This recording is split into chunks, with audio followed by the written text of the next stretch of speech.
Na mpenzi mtazamaji popote pale ulipo, natumai umekuwa na mchana mwema. Na basi kama mtangazaji wako ISACK Pokilia nimeshafika ulingoni na kupokeza salamu zangu awamu hii saa 1 jioni alamsiki. Na mpenzi mtazamaji, viongozi wa mashirika mbalimbali yasiyo ya kiserikali wakizungumza katika hafla upanzi wa miche zaidi ya 1000 katika msitu wa Iveti katika kaunti ya Machakos wamewahimiza Wakenya kuendeleza wito wa rais wa upanzi wa miti kote nchini ili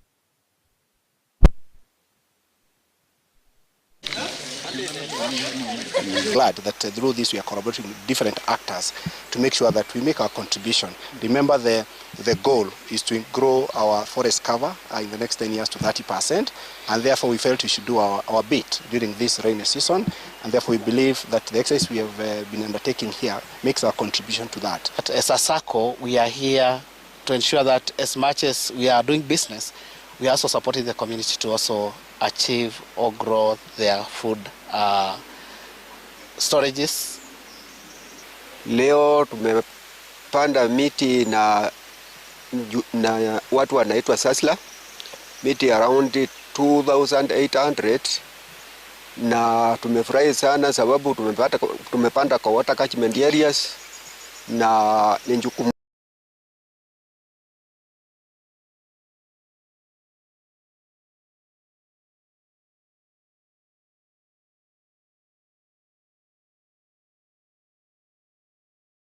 Na mpenzi mtazamaji, kwingineko ni kuwa wakulima wa majani chai katika viwanda vya Sang'anyi, Kibirigo na Kiang'ore katika kaunti ya Nyamira wana sababu ya kutabasamu baada ya kutangaziwa kwamba watapokea nyongezo ya malipo kwa kila kilo ya majani chai kuanzia Januari mwaka ujao. At a cost of 114 million, na hiyo ni pesa tulitengeneza faida hapa ndani na imekuwa complete. It's being commissioned today. Niongera kwa kurugenzi wenye walikuwa hapa. Mkumbuke wale director wa samani walilipa 7 shillings wakati tuliingia. So mwaka wa kwanza when we managed our factory, we paid 21 shillings. Mwaka wa pili we have paid 31 shillings. And I want to appeal to my farmers kwamba we'll do everything we can kuona kwamba we are going to improve the lives of our farmers. Kwa hivyo kwa hii mwaka, as the chairman and my directors, we have put a target kulipa more than 40. At a cost of 114 million, na hiyo ni pesa tulitengeneza faida hapa ndani na imekuwa complete. It's being commissioned today. Niongera kwa kurugenzi wenye walikuwa hapa. Mkumbuke wale director wa samani walilipa 7 shillings wakati tuliingia. So mwaka wa kwanza when we managed our factory, we paid 21 shillings. Mwaka wa pili we have paid 31 shillings. And I want to appeal to my farmers kwamba we'll do everything we can kuona kwamba we are going to improve the lives of our farmers. Kwa hivyo kwa hii mwaka, as the chairman and my directors, we have put a target kulipa more than 40.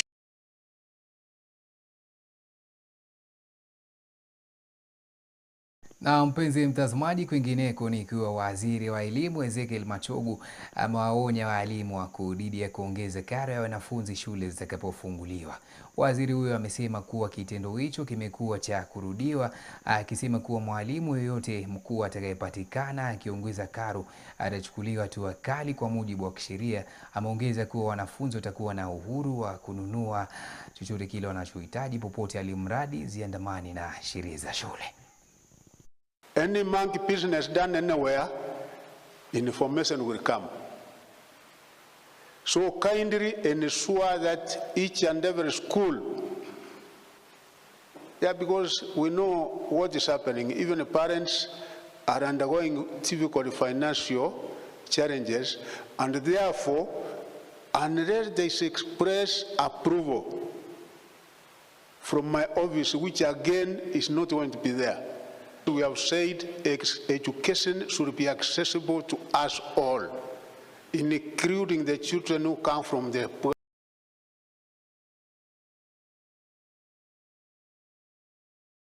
Mtazamaji, huku mila ya jamii ya Wamasai ikizidi kuwakandamiza kina mama kama ambao hawawezi kutoa nyadhifa za uongozi katika jamii, hamasisho imezidi kutolewa kwa kina mama kaunti ya Kajiado kuwania nyadhifa za uongozi bila oga. Mwanahabari wetu Michael Kongwea anavalia njuga ya taarifa hiyo kutoka Kajiado. Ni warsha ya siku moja iliyowajumuisha kina mama katika jamii ya Wamasai ili kujadili mikakati ya kulemaza mila inayozidi kuwakandamiza kina mama kutoka kaunti ya Kajiado. Wanawake hawa ambao walihudhuria mkutano huu wametoa hisia zao kuhusiana na jinsi wanakandamizwa kupata uongozi haswa wa kisiasa. Hatuna kiti yeyote elective kwa position, hata MCA hatuna, na imekuwa shida changa mingi kwa sababu ya mila na desturi ambayo huwa Masai wanaamini mama hawezi kuongoza. Lakini kupitia mkutano wa leo na mikutano tumekuwa tukifanya ambayo imekuwa imesponsiwa na UN Women na Canada, wameweza kuelimisha na tukaona wamama wanastahili kuongoza. Wamama tukipendana na tutachagua viongozi ambaye tutaweza, wamama watakuwa mbele katika viti vya mbele katika uongozi wetu. Kaunti ya Kajiado ni mojawapo ya kaunti ambazo wanawake hawajapata nafasi za kuchaguliwa ila za kuteuliwa. Tuamke kama wasichana wa maana na wengine wote, tusome na tuelimike na tuanze kuparticipate in any other political seats, ndio pia na sisi kesho, juu sisi ndio jamii ya kesho. Na kama kila siku tunakuja kuongea mambo ya wamama wako chini, inamaanisha ni sisi ndio tunafaa kutake the challenge ya kuingia kwenye hizi vyama na kuregister na kwenda kwa ballot. Swala lililochipuka hapa ni kuwa kuna haja ya hamasisho kwa jamii, kwa sababu wanawake na vijana hukosa pesa za kujitosa kwenye siasa na hivyo kukosa nafasi sawa na wanaume. Uzuri ya mama akipata kuwa empower economically, hakika inaonekana katika boma na anasaidiana na mwenye boma, aidha kusomesha watoto, aidha kuleta chakula kwa meza, na mabadiliko inaonekana. Kwa hivyo kama mabadiliko inaonekana na pesa ya chama, na je tukiwekwa katika uongozi. Washikadau wa kupigania haki za usawa kijinsia katika jamii wanasema kuwa ni vyema kuzingatia jinsia zote kwa usawa haswa katika uongozi ili kuleta maridhiano kwenye jamii. It has been to look at ways of expanding spaces for women's leadership in political space and also in decision making. We have had a session on male engagement in terms of engaging them as gender champions to advocate for women to be in leadership and decision-making spaces. As a woman from Kajiado County, we want to ask the government and the national government and the county government to be able to support women in leadership. Warsha hiyo imeandaliwa na shirika la Uraia Trust inayolenga kaunti zingine kwenye uhamasisho wa usawa wa kijinsia uongozini. Nikiripotia runinga ya HLC, jina langu ni Michael Sifuna Kongwea.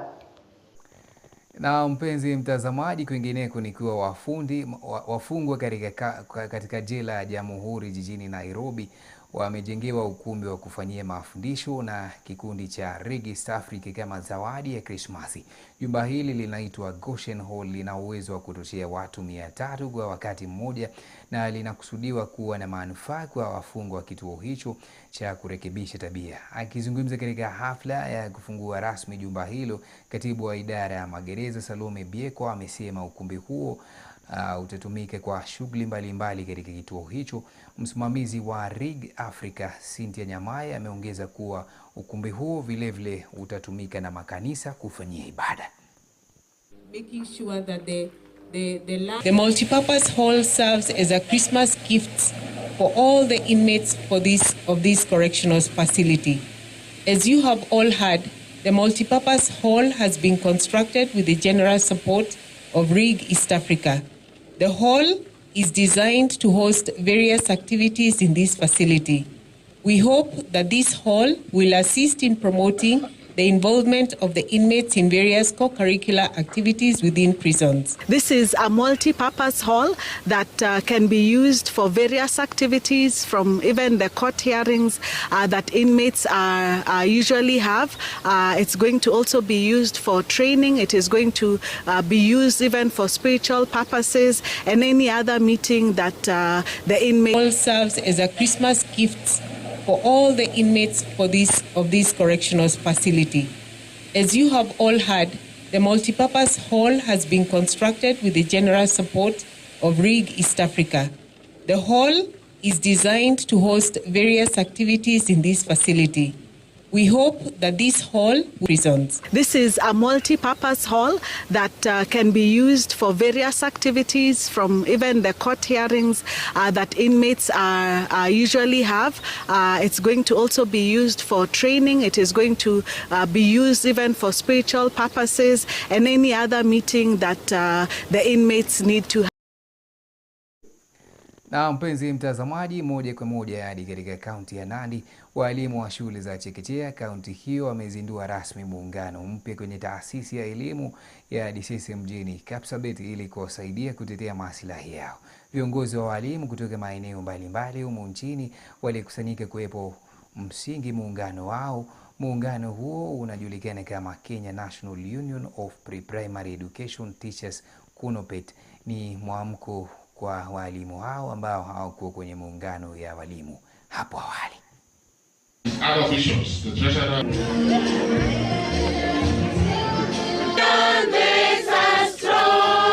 We shall solidarity forever. We are also asking the Council of Governors to look deeply into this issue so that we don't have variations in our counties. We want all our counties to be the same. We want salary to be the same from Kajiado, from Mombasa, Kisumu, every county, all the 47 counties, they should be remunerated on the same way. Tunataka walimu wafanye kazi kwa masingara mzuri, wapate materials, mambo ya capitation tupewe na kila kitu tuwe kama walimu wengine. Hii mambo ya kuongeza mshahara ya walimu wa chekechea yenye napimwa kama dawa ya mtoto kwa kijiko. Wanapewa pole pole, wanaambiwa 2020 financial year tunawapatia shilingi 1,000, ile ingine shilingi 2,000, ile ingine kitambo wamalize. Governor atakuwa ameenda nyumbani, hatakuwa na stress. These teachers, most of them shall have retired.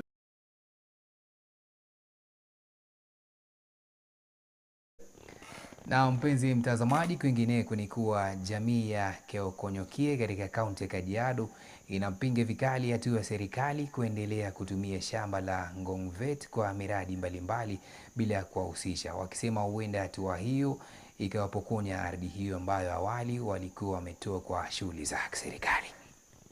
Baliana na wakoloni, kama shamba itaisha matumizi yake irudishiwe wenyewe. Na ndio sababu leo tuko hapa kusema kwa sababu shamba matumizi yake imeisha, turudishiwe. Hii shamba iko na wenyewe. Na wenyewe ni sisi, ni Kekonyokie community. Na kama boma ni yako, hakuna haja mtu mwingine akuje afanye vile anafanya bila kuuliza wenyewe. Historia ya shamba hii yuko, and it is a rich history and nobody can change. Investigation, parliamentary committee walikuja, senate committee ilikuja, mawaziri walikuja, ikaonekana ya kwamba uncommitted land irudi kwa Kekonyokie. Everybody has, even the NLC has said the land to be reverted to us. Why is the government, the same government, bypassing those recommendations? Kama bunge ilipitisha kwamba hii shamba irudi kwa wananchi, hiyo heshima, Mheshimiwa Rais, tunakuomba tukiwa tumenyenyekea, tafadhali rudishia jamii hii kulingana na vile bunge ilisema. Serikali kutaka kutumia sehemu kiasi ya hii shamba kujenga affordable housing, kujenga mambo ya polisi, kujenga mambo ya Kibit Meteorological Department. Ile tunahofia kubwa na ni lazima kila mtu ajue ni kwamba wakati hizi small parcels zinatolewa, kuna watu ambao wanataka kuchukua sehemu kubwa ya hii shamba. na hatutakubali mambo ya matishano ati kwamba hii shamba yote itaenda haitaenda. Hakuna kitu ambaye itaenda na hakuna hata nafasi moja ambayo tutakubali hii shamba iende. And the priority of this government is to have land for housing. It should consult the leadership of Konyuki and not anybody else.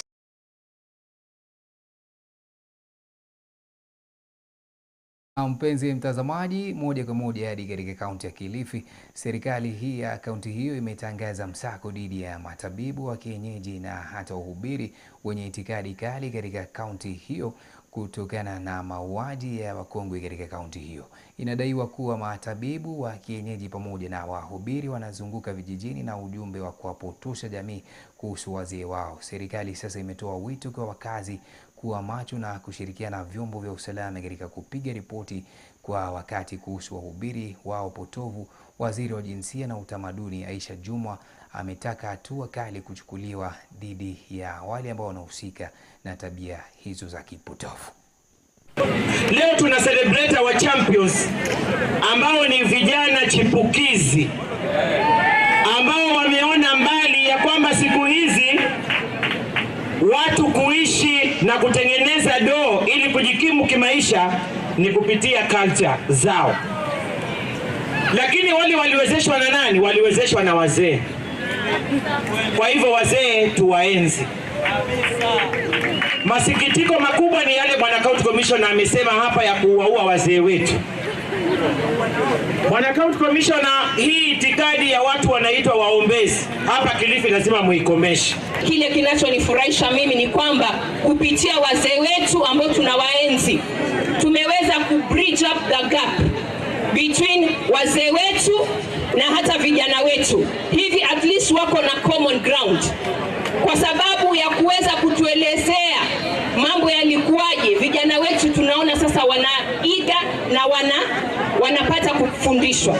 Tutaendelea kuhifadhi mradi huu na pia ikiwezekana tuongeze idadi ya vijana magwingwa ili kila wadi ipate wawakilishi na kuendelea kunakili na kuhifadhi elimu yetu na maarifa yote ya kuyageuza kuwa kitega uchumi ndani ya gatuzi letu.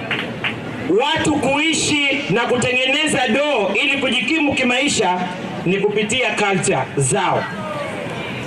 Lakini wale waliwezeshwa na nani? Waliwezeshwa na wazee. Kwa hivyo wazee tuwaenzi. Masikitiko makubwa ni yale Bwana County Commissioner amesema hapa ya kuwaua wazee wetu. Bwana County Commissioner, hii itikadi ya watu wanaitwa waombezi hapa Kilifi lazima muikomeshe. Kile kinachonifurahisha mimi ni kwamba kupitia wazee wetu ambao tunawaenzi tumeweza kubridge up the gap between wazee wetu. Na mpenzi mtazamaji, moja kwa moja hadi katika kaunti ya Garissa, wiki mbili baada ya naibu wa rais Rigathi Gachagua kuzindua shehena ya chakula kwa waathiriwa wa mafuriko kaunti ya Garissa, chakula hicho hakijawafikia waathiriwa hao. Chakula hicho kilifaa kuwasaidia waathiriwa wa mafuriko ambao ni familia zaidi ya 24,000 sawa na watu wengine 144,000 wahitaji katika kaunti ya Garissa. Kulingana na mwenyekiti wao Abdalla Dulo, juhudi za kufuatilia chakula hicho katika ofisi za serikali zimezinduliwa patupu, huku kuwatafutia mahitaji hasa kwa watu walioathirika na hili janga hapa, ili tuchukue kuwa ni Lakini la kushangaza zaidi ni kwamba juzi Deputy President alikuja uwanjani huu akaja na chakula. Lori za chakula zisizopungua 30 zilikuwa zimepaki hapa, tukitarajia kwamba hiyo chakula ingelikuwa ni yetu, tumeletewa sisi kwa sababu ya yale maafa ya maji ambayo ya maji mafuriko yaliyotupata. Lakini la ajabu mpaka sasa hivi hatujui hicho chakula kiko wapi. Tumeona gari zimekuja, rais ametuma mdogo wake. Kwa hii uwanja nimesimama sasa naongelea. Tumeona magari, tumeona chakula. Mimi ndo mmoja alikuwa ninaimba. Nilikuwa nafurahia kama leo mimi nitapata mattress, nitapata hema, nitalala mahali mvua haitaninyeshea, lakini tulibaki kuona magari na yakaenda hivyo hivyo. Mpaka saa hii chakula kama hiyo sisi hatukupata. Watu kutoka ziwani hatukupata hiyo chakula. tukitarajia kwamba hiyo chakula ingelikuwa ni yetu, tumeletewa sisi kwa sababu ya yale maafa ya maji ambayo ya maji mafuriko yaliyotupata. Lakini la ajabu mpaka sasa hivi hatujui hicho chakula kiko wapi. Na mpenzi mtazamaji, kwingineko ni kuwa serikali ya kaunti ya Tana River inaitaka serikali kuu na wadau wengine kutoa msaada wa kuokoa maelfu ya waathiriwa wa El Nino. Kulingana na gavana wa kaunti hiyo Daho Godana, 55% ya wakazi wamefurushwa kwao na mafuriko, huku maji yakiharibu zaidi ya 70% ya ardhi ya kaunti hiyo. Waathiriwa wanahitaji makazi, huduma za afya pamoja na maji miongoni mwa mahitaji mengine ya kimsingi. There will be a need for the national government to mobilize for more resources so that we can now be able to put in place these basic services in those areas temporarily as the program to settle them permanently then continues. At the same time, we have put in place the Resource Mobilization Committee as provided for by the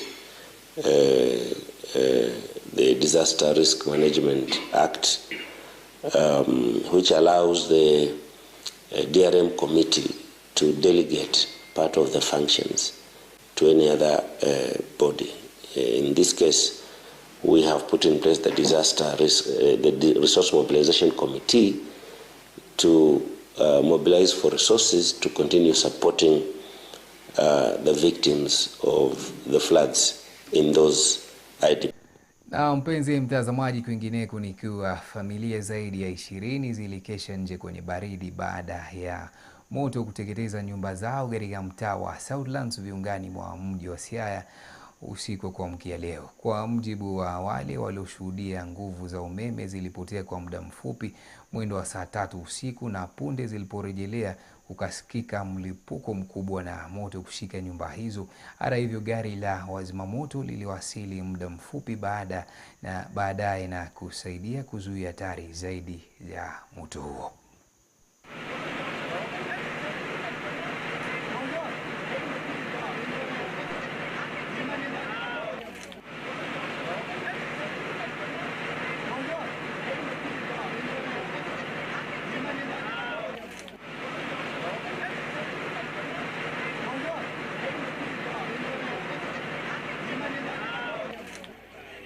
Nyumba ilikuwa inachomeka.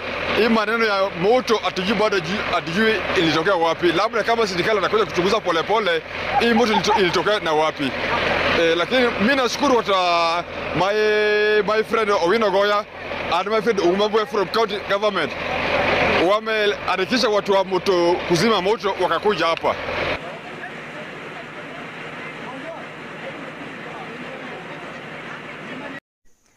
Na mpenzi mtazamaji, kwingineko ni kuwa licha ya serikali kutoa ahadi kwamba itakwamua Kenya kutoka kwa mtego wa deni, Kenya imekopa zaidi ya shilingi trilioni 1.4 kati ya mwezi Desemba mwaka jana na mwezi Septemba mwaka huu, ambayo ni ongezeko la 14.6% la deni la umma. Hii ni kwa mjibu wa taasisi ya uwajibikaji wa umma 9 ambayo hii leo imeandaa hafla ya kujadili hali ya uchumi nchini katika ukumbi wa Bomas hapa kule jijini Nairobi. Taasisi hiyo aidha imekosoa serikali kwa kile ilichotaja kuwa kutegemea zaidi ya utuzaji ushuru badala ya kuzingatia mikakati ya kukuza uchumi. As of 30th September 2023, public debt accumulation stood at 10.3 trillion. Out of this 10.5 trillion, 5.6 trillion representing 53% represent foreign debt. 4.9 trillion representing 47% represent domestic debt. Whereas the current regime came to power with the belief and hope that they will stop all forms of borrowing, we realized that between December 2022 and September 2023 alone, we've borrowed more than 1.4 trillion, representing a 14.6% growth in public debt. Anytime you hear a Cabinet Secretary of Finance has come forward and has announced that we now have a higher budget than last year. Go and mourn, because it means you have a higher debt to pay and ultimately higher fees and tax to pay. My prayer is that we will be moving with an outcome of this meeting that can be owned and will make people sit and listen. Ideally, force them to sit and listen. But we can only force people to sit and listen if we remind them about 2027 and tell them we are waiting. But even so, 2027 is too far. We may not be alive to vote because of the challenges that we are seeing. Na mpenzi mtazamaji, kufikia hapo ndipo nahitimisha taarifa kamili ya Moja saa 1 jioni, na vile vile nakusihi usisonge mbali, kwani as of 30th pamoja naye KAKA Mlumbi atakapokuwa na kurejeshia taarifa hizi zenye uketo. Na vile vile kabla mimi kuondoka studioni, basi ulingoni, ningependa kukupakulia msamiati, msemo wa siku katika jungu la misamiati leo hii, na kupakulia msemo unaokwenda kusema kwamba manyani hayachekani sura. Mpenzi mtazamaji, manyani hayachekani sura.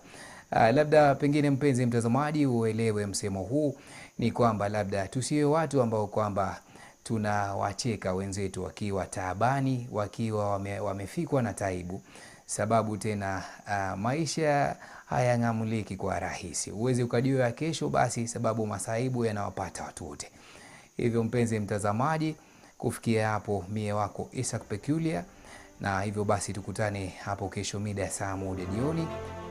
Majaliwa.